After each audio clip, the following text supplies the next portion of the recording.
I have followed some deeply stupid dropshipping advice in my time, and today, as a public service, I'm ranking the worst of it from bad to catastrophic.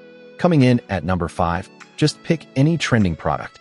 Yes, the strategy of selling the exact same fidget gadget as 40,000 other people who watched the same video. We all rushed in like seagulls to a dropped fry, and we all lost money together. Beautiful. Solidarity in failure. Number 4, design doesn't matter, just get sales. My first store looked like a ransom note assembled by a raccoon. Turns out people don't hand their credit card to a raccoon. I fixed my visuals eventually with Jajasoft image prompt, prompts.jayasoft.net, proven prompts that make products actually look premium instead of, ransom note chic. Number 3, ads are the only way to get traffic. This one drained my wallet like a vampire with a debit card. I spent everything on ads before my store even converted, which is like flooring the gas pedal in a car with no wheels.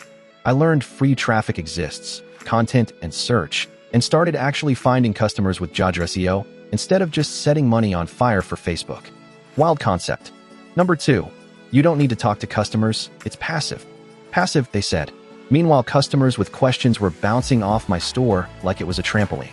Every unanswered question was a sale doing a backflip out the door. I finally installed Jaja Helper to answer people 24/7, and shockingly, when you answer humans, they give you money. Groundbreaking. 2 lines of code, free to start. And number 1, the catastrophic king of terrible advice. Overpromise to make the sale, deal with it later. I told customers things the product couldn't do. Later arrived in the form of refunds, chargebacks, and a payment processor looking at me like I'd committed crimes. I nearly got my store shut down over some enthusiastic lying. Do not do this. Honesty isn't just nice.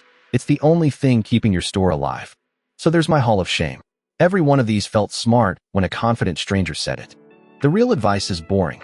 Sell what people want. Make it look good. Get free traffic. Answer your customers. And don't lie. Not viral. Just true.